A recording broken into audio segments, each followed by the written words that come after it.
इसी शहर के रेलवे स्टेशन पर एक भिखारी रहता था। वो वहां आने जाने वाली रेलगाड़ियों में बैठे यात्रियों से भीख मांगकर अपना पेट भरता था। एक दिन जब वह भीख मांग रहा था तो सूट बूट पहने एक लंबा सा व्यक्ति उसे दिखा। उसने सोचा कि यह व्यक्ति बहुत अमीर लगता है, इससे भीख मांगने पर यह मुझे जरूर अच्छे पैसे देगा। वह उस लंबे व्यक्ति से भीख मांगने लगा।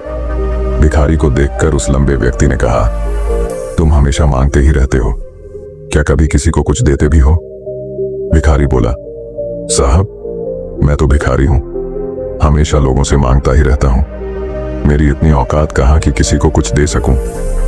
लंबा व्यक्ति बोला, जब किसी को कुछ दे नहीं सकते तो तुम्हें मांगने का भी कोई हक नहीं है।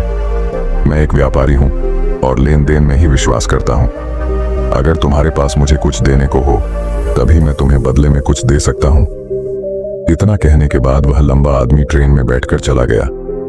इधर भिखारी उसकी कही गई बात के बारे में सोचने लगा। उस लंबे व्यक्ति के द्वारा कही गई बात उस भिखारी के दिल में उतर गई। वह सोचने लगा कि शायद मुझे भीख में अधिक पैसा इसीलिए नहीं मिलता क्योंकि मैं उसके बदले में किसी को कुछ दे नहीं पाता हूं। लेकिन मैं तो भिखारी हूं, किसी को कुछ देने लायक भी नहीं हूं। लेकिन कब तक मैं लोगों को बिना कुछ दिए केवल मांगता ही रहूंगा? बहुत सोचने के बाद उस भिखारी ने निर्णय किया कि जो भी व्यक्ति उसे भीख देगा उसके बदले में वह भी उस व्यक्ति को कुछ जरूर देगा। लेकिन अब उसके दिमाग में यह प्रश्न चल रहा था कि वह खुद भिखारी है तो भीख के बदले में वह दूसरों को क्या दे सकता है। इस बात को सोचते हुए 2 दिन हो गए लेकिन उसे अपने प्रश्न का कोई उत्तर नहीं मिला था। तीसरे दिन जब वह स्टेशन के पास बैठा हुआ था तभी उसकी नजर कुछ फूलों पर पड़ी जो स्टेशन के आसपास के पौधों पर खिल रहे थे। उसने सोचा, क्यों ना मैं लोगों को भीख के बदले कुछ फूल दे दिया करूं। उसको अपना यह विचार अच्छा लगा और उसने वहां से कुछ फूल तोड़ लिए। अब वह ट्रेन में भीख मांगने पहुंचा। अब जब भी कोई उसे भीख देता तो उसके बदले में वह भीख देने वाले को कुछ फूल दे देता। उन फूलों को लोग खुश होकर अपने पास रख लेते थे।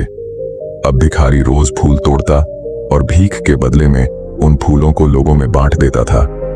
कुछ ही दिनों में उसने महसूस किया कि अब उसे बहुत अधिक लोग भीख देने लगे हैं। वह स्टेशन के पास के सभी फूलों को तोड़ लाता था। जब तक उसके पास फूल रहते थे तब तक उसे बहुत से लोग भीख देते थे। लेकिन जब फूल बांटते बांटते खत्म हो जाते तो उसे भीख भी नहीं मिलती थी। अब रोज ऐसा ही चलता रहा।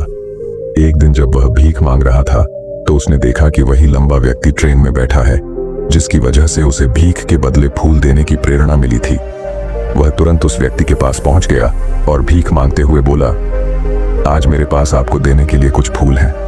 आप मुझे भीख दीजिए तो बदले में मैं आपको कुछ फूल दूंगा। उस लंबे व्यक्ति ने उसे भीख के रूप में कुछ पैसे दे दिए और भिखारी ने कुछ फूल उसे दे दिए। उस लंबे व्यक्ति को यह बात बहुत पसंद आई।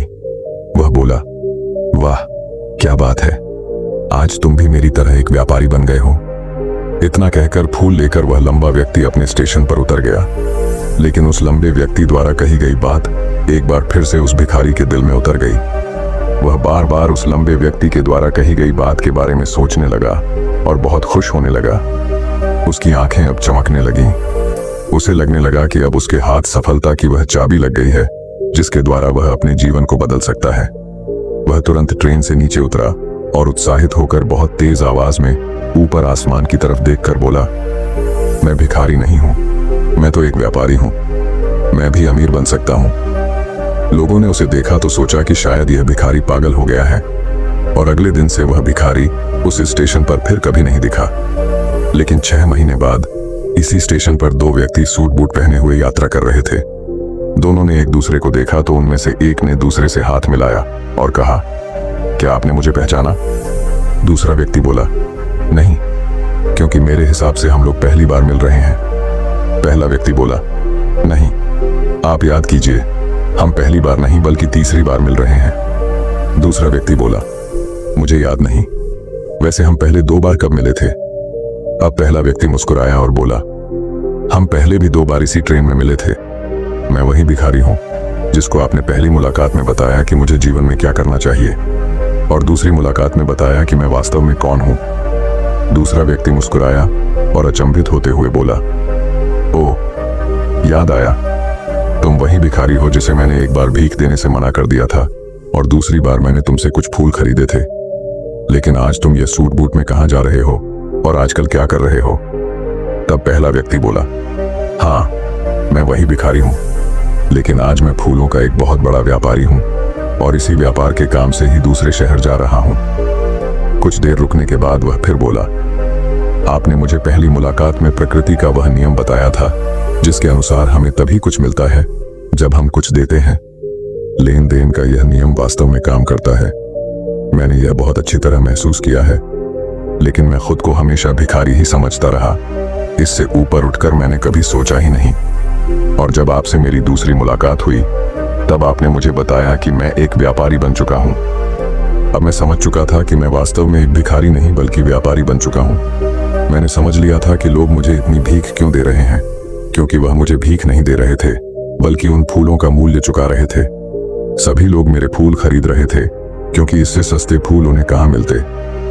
मैं लोगों की नजरों में एक छोटा व्यापारी था, लेकिन मैं अपनी नजरों में एक भिखारी ही था। आपके बताने पर मुझे समझ आ गया कि मैं एक छोटा व्यापारी हूँ। मैंने ट्रेन में फूल बांटने से जो पैसे इकट्ठे किए थे उनसे बहुत से फूल खरीदे और फूलों का व्यापारी बन गया। यहाँ के लोगों को फूल बहुत पसंद है और उनकी इसी पसंद ने मुझे आज फूलों का एक बहुत बड़ा व्यापारी बना दिया। दोनों व्यापारी अब खुश थे और स्टेशन आने पर साथ उतरे और अपने अपने व्यापार की बात करते हुए आगे बढ़ गए। दोस्तों, इस कहानी से हमें बहुत कुछ सीखने को मिलता है। कहानी में लंबा व्यापारी गिव एंड टेक के नियम को बहुत अच्छी तरह जानता था। दुनिया के सभी बड़े व्यापारी इसी जीवन के नियम का उपयोग करके सफल हुए हैं। इस फॉर्मूले को उसने भिखारी को भी बताया। भिखारी ने इस प्राकृतिक नियम को अपना लिया और इसका असर उसके जीवन में साफ दिखाई देने लगा। उसने अपनी सोच बदली और उसकी जिंदगी बदल गई। यह कहानी हमें बताती है कि हम यदि अपनी सोच बदल लें तो कुछ भी हासिल किया जा सकता है। यदि हम खुद को छोटा समझते रहेंगे तो हम हमेशा छोटे ही बने रहेंगे। बड़ा बनने के लिए हमें अपनी सोच को बदलना होगा और खुद के बारे में बड़ा सोचना होगा। कहानी का सार यह है कि सफलता आपकी सोच में छुपी होती है। खुद का आत्मसम्मान जगाइए, अपनी सोच को बड़ा बनाइए और देखिए कैसे आप सफलता के शिखर पर पहुंच जाते हैं।